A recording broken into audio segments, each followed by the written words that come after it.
గులాబీ పార్టీలో ఏం జరుగుతుందనేది ఇప్పుడు సర్వత్రా ఆసక్తి రేపుతోంది. బీఆర్ఎస్లో హరీష్ రావు కవితలపైనే కుట్రలు పన్నుతున్నారా? కావాలని ఇతర పార్టీలకు చెందిన నేతలు దుష్ప్రచారం చేస్తున్నారా? రాజకీయంగా ఎదగనివ్వకుండా అడ్డుపడుతున్నారా? డైరెక్ట్గా టార్గెట్ చేయకుండా చాప కింద నీరులా పావులు కదుపుతున్నారా? అసలు ఏం జరుగుతోంది? స్వయంగా నేతలే వచ్చి వివరణించుకునే పరిస్థితి ఎందుకు వచ్చిందనేది రాజకీయ వర్గాలతో పాటు పార్టీలోనూ తీవ్ర చర్చకు దారితీస్తోంది.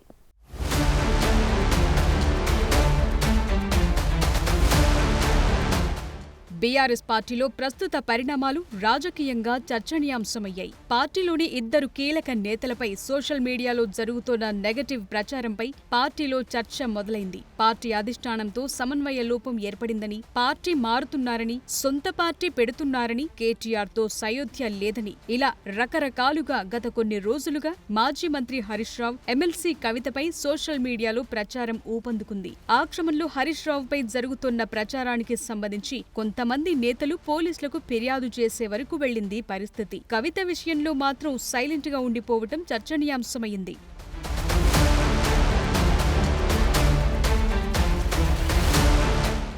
వీరిపై సొంత పార్టీ నేతలు కుట్రలు పన్నుతున్నారా, లేకుంటే ఇతర పార్టీలు కావాలని వారిపై దుష్ప్రచారం చేస్తున్నారా అని గులాబీ శ్రేణులు చర్చించుకుంటున్నాయి. గులాబీ పార్టీలో నేతల మధ్య సమన్వయం లేదని, ఎవరికి వారుగా విడిపోయారని ప్రచారం చేస్తే ఎవరికి లాభం? పార్టీ బలోపేతం కాకుండా అడ్డుకునే కుట్రలో భాగమా, లేకుంటే ఇతర కారణాలు ఏవైనా ఉన్నాయా అన్న అనుమానాలు వ్యక్తమవుతున్నాయి. వారిపై జరుగుతున్న దుష్ప్రచారాన్ని స్వయంగా వారే మీడియా ముందుకొచ్చి ఖండించాల్సి రావటం పైన నేతలు చెవులు కొరుక్కుంటున్నారట. అసలు ఇదంతా ఎవరి పని అనేది ఇప్పుడు హాట్ టాపిక్ గా మారిందట కార్ పార్టీలో.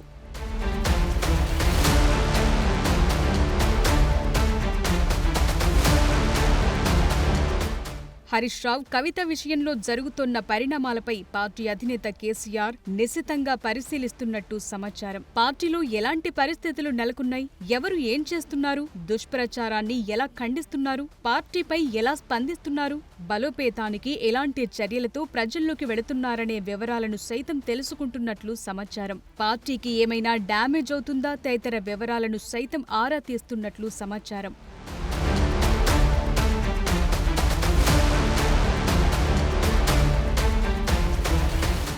అయితే ఇప్పటికే ఎమ్మెల్సీ కవిత తన గురించి రకరకాల కథనాలు వస్తూనే ఉంటాయి, అనేక ఆరోపణలు, కుట్రలు జరుగుతున్నాయని ఆవేదన వ్యక్తం చేశారు. ఇవన్నీ ఎవరు చేస్తున్నారో అన్నీ తనకు తెలుసన్నారు. సమయం, సందర్భం వచ్చినప్పుడు మాట్లాడుతానని, తనను రెచ్చగొడితే ఇంకా గట్టిగా స్పందిస్తానని హెచ్చరించారు. కవిత చేసిన వ్యాఖ్యలు సైతం పార్టీ నేతలు, క్యాడర్లు చర్చకు దారితీస్తున్నాయి.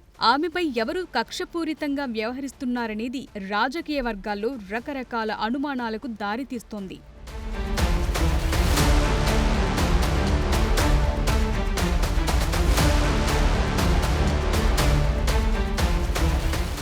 మరోవైపు హరీష్ రావు సైతం మీడియా ముందుకొచ్చి ఆయనపై సోషల్ మీడియాలో జరుగుతున్న ప్రచారాన్ని ఖండించారు. పార్టీ మారుతానని జరుగుతున్న చిల్లర ప్రచారాన్ని బంద్ చేయాలని వార్నింగ్ ఇచ్చిన పరిస్థితి. తమ పార్టీలో ఎలాంటి పంచాయతీ లేదని క్లారిటీ ఇచ్చారు. కేటీఆర్ కు బీఆర్ఎస్ పార్టీ నాయకత్వ బాధ్యతలు అప్పగిస్తే స్వాగతిస్తానని స్పష్టం చేశారు.